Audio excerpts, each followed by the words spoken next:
Welcome to the Jack Westin MCAT podcast with your host, Phil Hawkins. And Azaii Calderon-Muñiz. Welcome to another podcast, and this is a little bit of a weird one. It's going to be kind of bittersweet. After over 100 episodes, over 130 episodes we've been working together for 5 years. You'll probably guess from the title of this episode, but this is going to be Azaii's last podcast episode, at least as a host. I will probably try to suck her in as a guest at some point, years from now when she's cured pancreatitis. And so we're going to kind of break from the normal trend of the podcast episodes, because we actually had an episode going through a bunch of mnemonics and memorization things for the MCAT. And then I started to kind of plan out what we're talking about. This makes no sense. We have to just chat. Had my sticky notes and everything, Phil. I know you did. I may need those later on.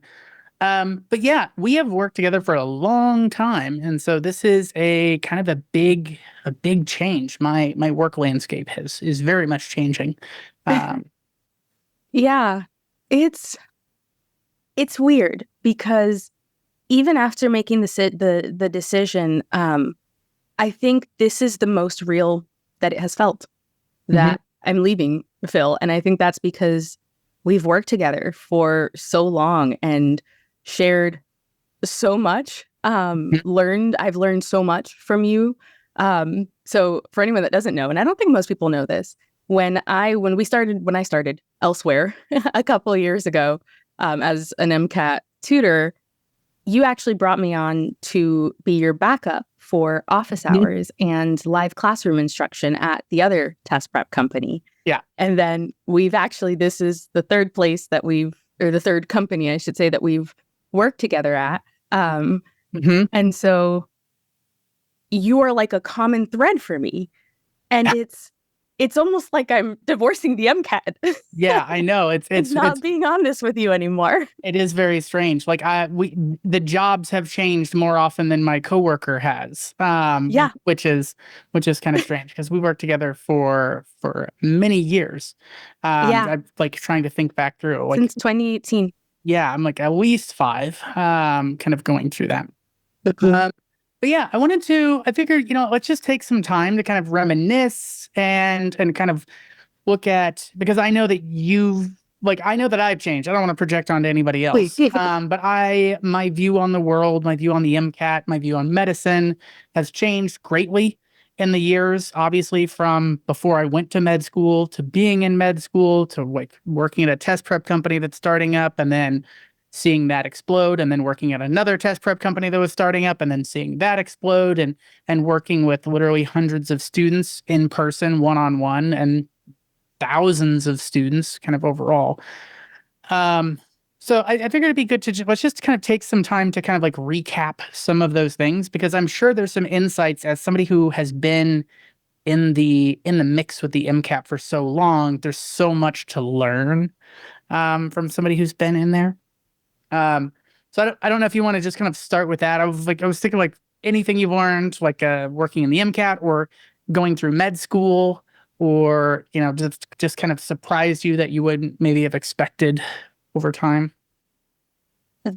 Wildly enough, I think both studying for the MCAT and tutoring and then doing instruction and content creation for the MCAT for so long has actually made me less of a perfectionist. I was someone that if it wasn't exactly the way it needed to be, I could not let go. I had to start letting some of that go when I was studying for the MCAT, because it was quite frankly impossible to try and do everything perfectly, to learn everything perfectly, to work on my time. And, I was balancing a full-time student, TAing I think during that time it was the non-bio pre-med class, one of those, or maybe it was also I also TA'd one for people that were just interested in, meeting their bio recs for school, and then studying for the MCAT. And then while teaching, I hold myself to this standard, and at times it would feel impossible. And I had to learn to make sure that when I was working with my students, I wouldn't project that onto them. Mm-hmm. And that was really important to me, because at the end of the day, the reason I have stayed in MCAT test prep is for students, is because I want to see other people reach their potential and be able to max out on this exam and tackle it and have an opportunity to make their own dreams come true. And so making sure that I didn't project my own kind of insane standards that I had to realize for myself that were, insane even for me, onto other people, and just start letting that go. And then realizing that, perfection can be the enemy of really high quality if you're not careful. And so that for me has been, over the years, just something that becomes really important. And I think it's important that we never lose that attention to detail, and that we never lose that pursuit of really high quality, but recognizing that something can be very high quality without being perfect. And sometimes the imperfections are what make something perfect for that moment. Yeah.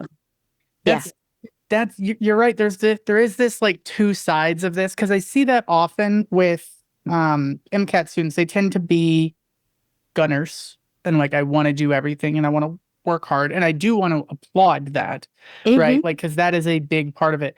And so I think there's a lot of times students do have that perfectionistic, and that's what drives them, and that's what makes them so successful in so much of their life. But then all of a sudden you start to get to tasks that are like the MCAT, like you said, impossible, right? Like, not that you can't prep for the MCAT and that's impossible, but no, you definitely can. Yeah, you definitely can. But like, the way that the MCAT works is like, you can miss questions and still get a 528. And if you get a 521, you're still in the 99th percentile with the MCAT. And so the MCAT is not expecting you to be perfect, but they're going to keep throwing questions at you. I think for a lot of people, balancing that, like, even for myself, of like, I still want to progress, even though if I miss a question, I'm not going to beat myself up. But beating myself up is what pushed me before. And like, learning to kind of find a new kind of driver. I don't know if that's something that you kind of went through, but just kind of like the way you were talking about that is, I think, a big part of that. And that's something also, like, for me, I feel like I didn't run into that until I was in med school so much. But once you get to med school, it is unrealistic to be perfect, because as much as you try to be, it is a messy world there. Yeah. I think for anyone that doesn't know, so I actually finished my third year of med school as of this recording last summer. I'm currently paused to do a Master of Public Health, and then I go back to finish my last year this upcoming summer. And so I was doing both tutoring and instruction and med school at the same time. And I think that drove that even more, drove that point home even more. And so you saying that you experienced that in med school, absolutely. Med school hit me upside the head. It was sideways, backwards. And it was in med school that I learned my current two favorite quotes. And I say them obnoxiously often. But the first is that it's about progression and not perfection. And the second is that a weakness is just a strength you haven't cultivated yet. And I think both of those things, they've helped me get through med school, because in med school as well, it's a lot of information, right? And it is a lifelong learning process. You never stop learning as, in a medical student, as a future physician. And if there is someone who tells you, no, you know what, everything, be scared, go find another doctor. Yeah. Quite frankly.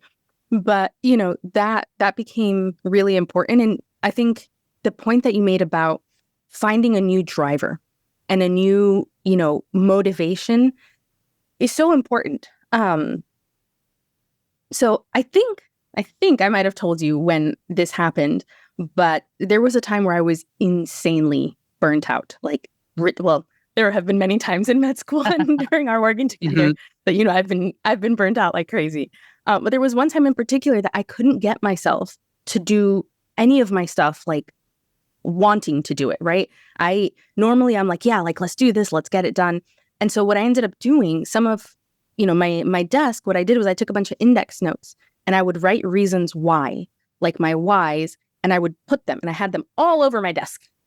And so some of them were, your future patients are expecting you to know this. Mm-hmm. Studying now saves lives later, right? Mm-hmm. It was like, you're doing this for your students. You doing this well means they can reach their future potential. And it's like, I needed that sometimes. I needed to see that in front of me to be like, all right, sucks. I'm stressed. I want a nap and a lot of good food, but I need to get this done, right? And then still trying to find that balance. And we've definitely talked about that. You know, it's something that I do really well at for a while, and then I do really poorly at, and then really well and really poorly.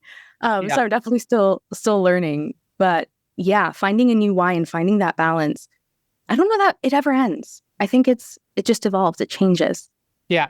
Especially because your tasks change and scopes change and grow and alter and kind of going through that. It seems like for you, it seems like other people, right? Like it's for my students, it's for the future patients. So like, you know, kind of going through that. And I think that that's actually a good motivator. And I actually think that's important. Like that's actually good advice for students studying for the MCAT. Like throw that on a sticky note and throw it on your wall. To just kind of like keep yourself kind of motivated, because the MCAT is such a slog, and so is med school. But I was thinking about, so I have a student that I was working with actually last year, who was supposed to take the test in June. It was like a horrible scenario, a horrible storm of a scenario where they got a concussion partway through the semester, and they were accepted into this thing where they were going to spend a year abroad studying. And like they had already accepted this, and so like they have to study for or take the MCAT before they go, and they were just like rushing and running, and it just kind of wasn't going well. um and so things kind of got a little bit kind of messy going through there. But that so we ended up with that student, like it would turn into a big mess, and we just pushed back. And so that student is actually taking the test as of this recording tomorrow. um and Good I have luck. Best been wishes. we've been kind of like working together. And I was talking to that student, and they were remarking how it was like, it's so strange that it was so terrible last year, because they look at the last like 4 months of studying and that it's actually been fun, and that they have like enjoyed, and they're like, they've learned, I've learned so much stuff. And like, now I understand how these things all kind of like fit and work together. And there's so many things that I understand about myself, like, you know, like from doing the psych stuff, and about understanding things that I didn't know how to connect before. But now they're all like, chemistry and batteries are the same thing, and biology is the same thing, and physics is the same thing. And it's all just kind of understanding how your body works. And that's super exciting and interesting. And that kind of reminds me of that way, like finding that why. So if you can switch it to like more of a growth centered thing, where it's like, I'm doing this because it's exciting and interesting and fun. And I know that everyone listening to me right now is shaking their fist and saying, no, that's not how it is. The MCAT is torture. If you can change it and change your perspective on it so that it becomes something that you're excited about, um, it becomes fun. And so for like that student, you know, who was like struggling so hard and kind of going through this and trying to rush and cram, when they got to take some time and actually like figure out how all these pieces fit together, it became fun for them. And honestly, I'm expecting that student to score on the 520s, because that's how they've been doing on all their practice tests. And so I think that is a useful thing. Um, giving yourself a little slack, giving yourself a little time.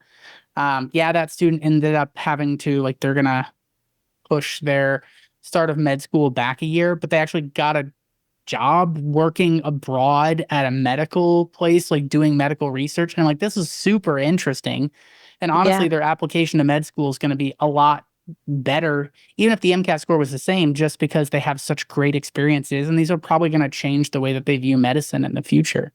After doing Oh, like looking at psych stuff in Asia. 100%. And like, that's like such an interesting thing.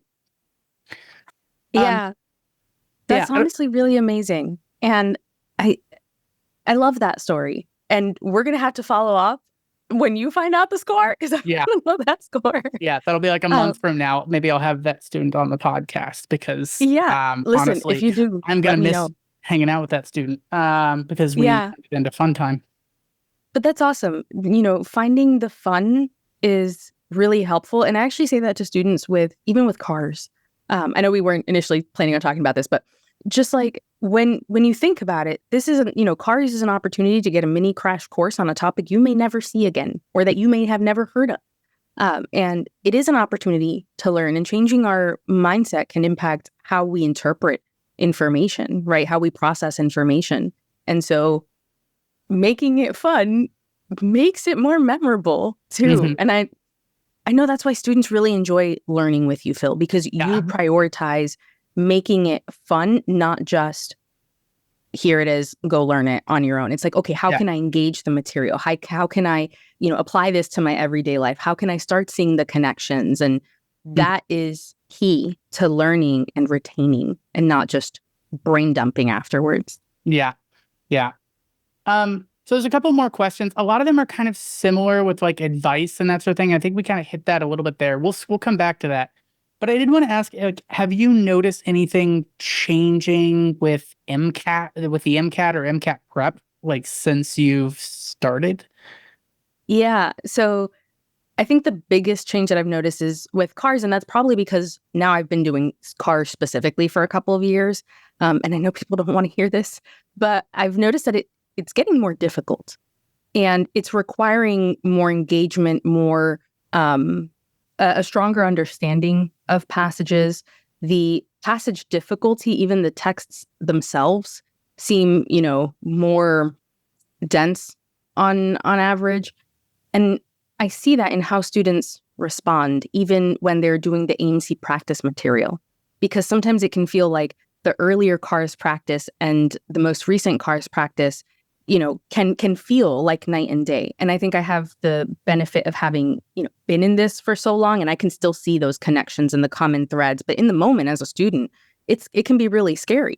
Yeah. And that's why I think it really is, a section that you need to be prepping for from the beginning, because as subjective and frustrating of a section as it can feel, you can be systematic in your approach. You can make sure that you're understanding every passage, even when you have a more difficult passage. There are still pieces that you can pull out and use to answer the questions.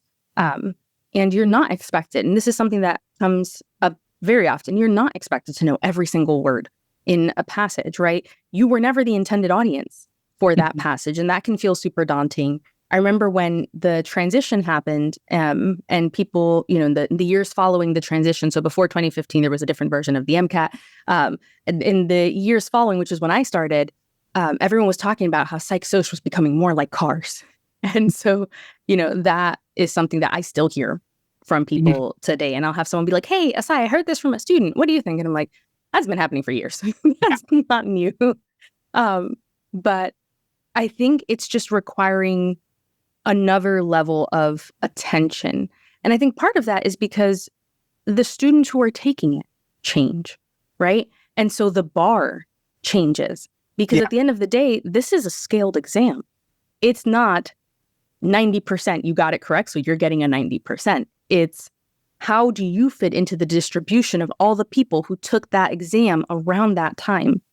Yeah. And so as students prep better, more effectively, learn more, that changes the distribution.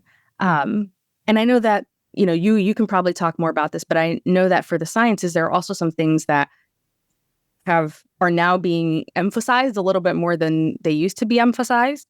Yeah. But my perspective is primarily from cars, just because that's what I'm still immersed, or I should say have been Yeah. immersed.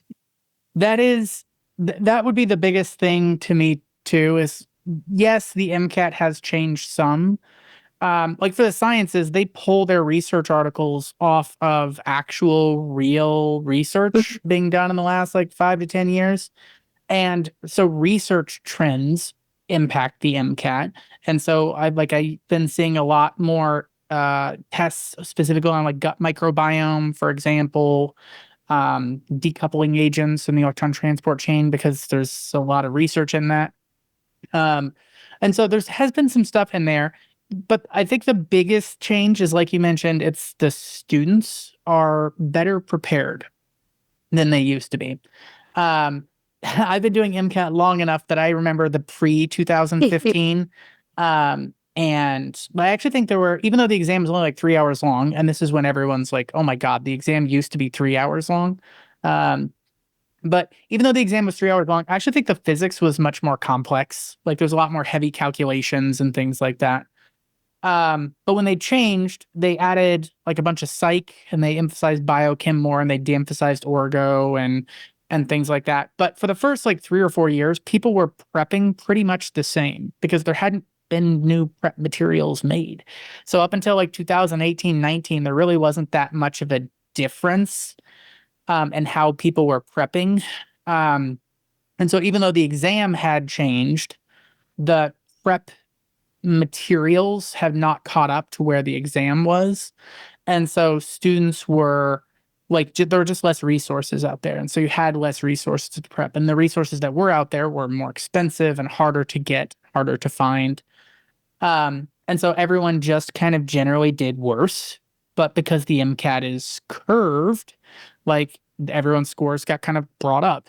But now there's a lot of resources out there, sometimes too much, because you literally can't get through all of it.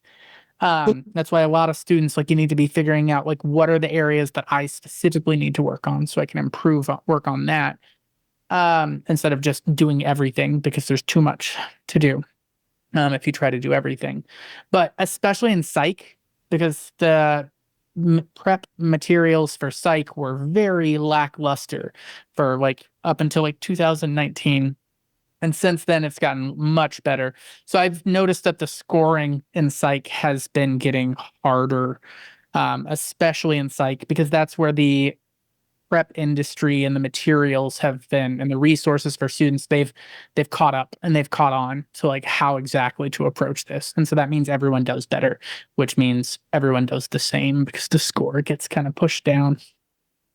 I think as not as frustrating as that may make some people feel, that also means that future patients are getting people that have more to start with, meaning, they have more of a baseline of a foundation to start with.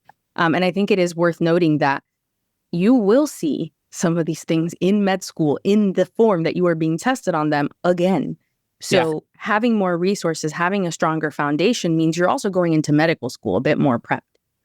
I remember the first couple of months in med school, I was like, I know this stuff. I teach this stuff. I'm working on this stuff with my students right now because I was still doing all of the sections at the time. And I was like, bet, all right, we're good. We're solid for some classes. Yeah. For others, it was wild, all new. And I was like, all right, let's start building balance. But you'll see some of that stuff again. And so, don't let that, now I'm talking to the students, don't let that get you down, and don't let that, be like, man, that just means that now I have to work harder. It's like, okay, yeah, I'm going to work harder. And that means I'm going to be even more ready when I get to where I want to get to.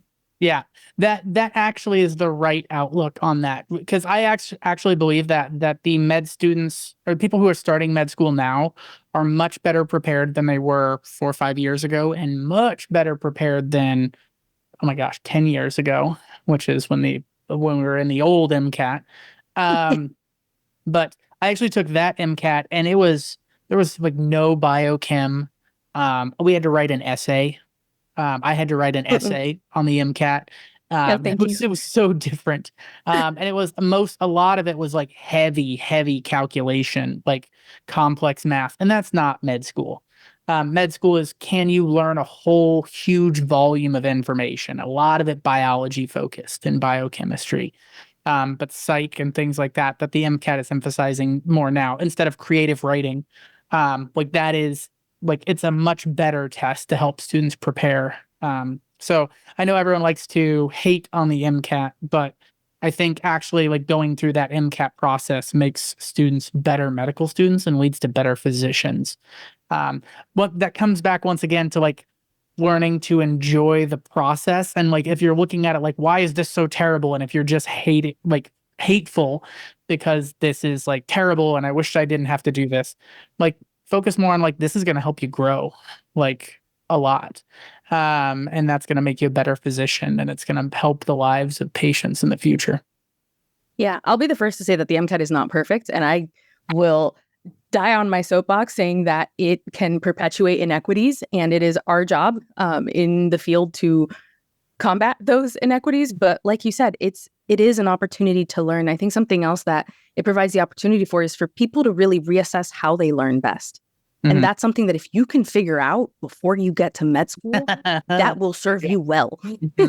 Instead of figuring out in your second semester of med school, like I did. No. Learn from our mistakes. But yeah, I think that's something that, gets lost in the madness of studying for the MCAT. And it's something that I like to remind students of every so often, because the way that you studied in undergrad was for learn and dump.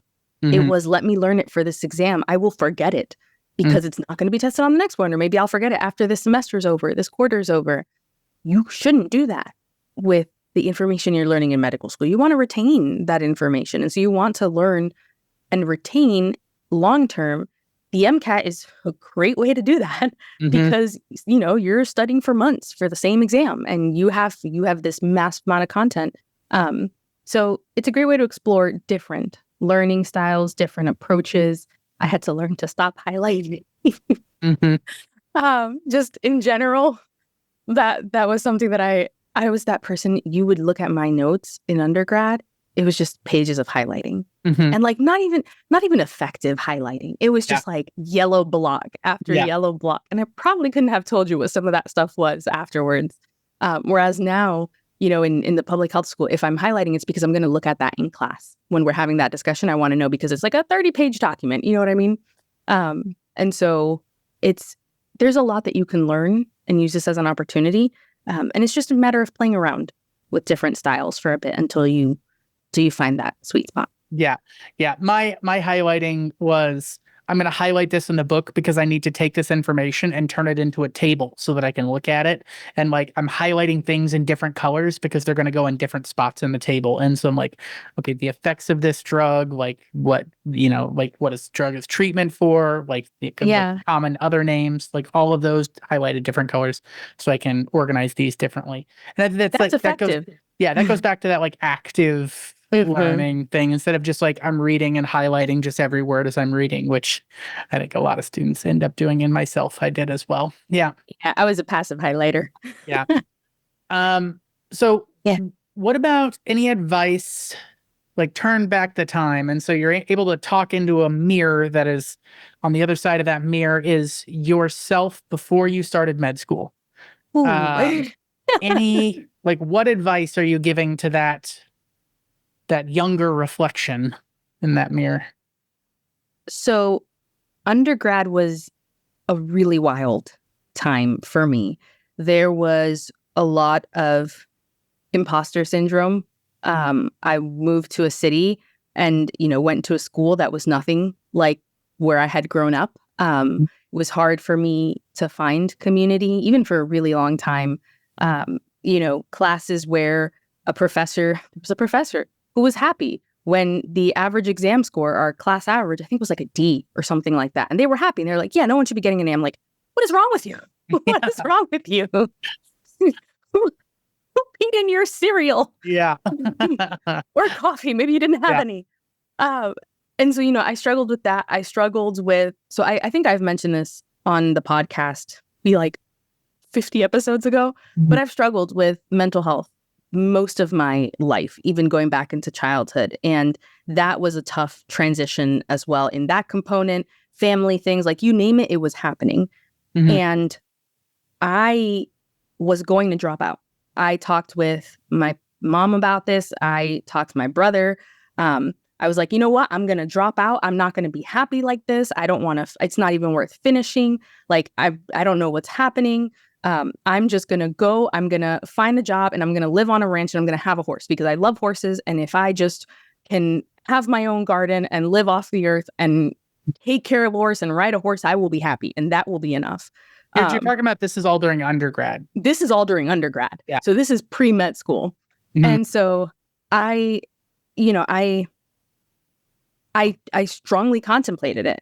And I also was going to switch. So I went to the University of Chicago, and then I was wanted to transfer to a school in Florida, but my financial aid wasn't going to transfer with me.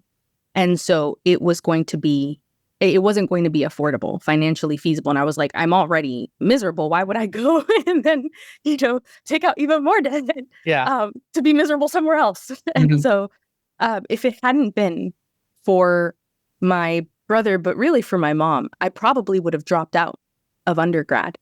And there have been plenty of times where I've thought about dropping out of med school too, to be very frank.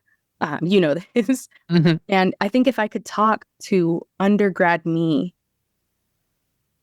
this is going to sound really cliche, but I think I would tell her that it's going to be okay, and that it doesn't have to look the way that others expect it to look, and that you've been taught and trained that it needs to look in order to be right, in order to work, and that it's okay to take up space. It's okay to feel like you don't fit in and still be like, you know what? I do belong here. I've worked really hard. I'm not here by chance. And if you would have asked me, I would have been like, no, my life is a collection of chances. And like, God was like, sure, here, there you go. Yeah. You can have this. But it's like, at the end of the day, I realized I still do my part. I work pretty darn hard. And I think I would just tell myself that and just say, your life isn't going to end up the way you think it's going to end up anyway. So stop freaking out. And the reason I say that is because, and this might surprise some listeners, there is a high likelihood that I will not be practicing medicine after graduating. And if you had told me that, I would have dropped out even faster from undergrad. Yeah. I'd be like, oh, I'm not even going to go to med school. I'm not even going to be, a practicing physician. Definitely not going to do this. But I think that ultimately things happened the way that they needed to. And I wish younger me could have had that insight, because it was so associated with just so much distress. And I share this because I have let my life pass me by for years. And for everyone that's listening, don't let that happen. If you're constantly waiting to be happy, when are you actually going to be happy? Because there's always going to be something else. There's always going to be a new goal, a new project, a new benchmark. I'll be happy when I get a good score on the MCAT. Then I'll be happy when I get into the med school I want. I'll be happy when I graduate med school. I'll be happy when I, get into the residency program that I want. I'll be happy when I finish intern year and and no, you never know. You never know when it will be your last day. And if you let life pass you by, you may be at the end regretting it. And it's okay to try and find balance and for things not to look the way we expect them to or other people expect them to. Yeah, I've been talking a lot. No. I mean, that was a question, a very pointed question with a very deep answer that I kind of wasn't expecting quite so much from there. That is something, as you know, I did not finish med school. Surprise, audience. I did a whole episode on that. But I agree. Like, sometimes you end up not where you expected to be. Like, once again, if you told me that, oh, Phil, like, you are not going to be practicing medicine, like, I would have bolted. Like, I never would have even applied to med school. Now, does that mean that I regret going? No, I don't. I actually think that, like, there is not to have my farmer ethic come out, and that, like, sometimes the work itself is the reward. But you may be surprised that, like, working on yourself and growing in lots of different ways, you may be surprised in the way that you grow, and like, oh my gosh, there are these options and decisions that never would have occurred to me to even consider. And now all of a sudden, this is something that is, like, not only possible, but I think this is the path that I should be taking. And it's always scary jumping off of a path that is a main, like when it's like, you go to med school, you practice medicine, you're a doctor, everyone envies you because you're a doctor. And that is a very obvious kind of path going through there. But there are lots of other paths. As you know, I just love teaching, and that's why I kind of left, because I just want to teach as much as I can. And that's why I kind of like the MCAT, is because it's such a monster, and like being able to help students kind of like with that, like conquer that monster, scratches an itch for those students, but also for me. And I love doing it.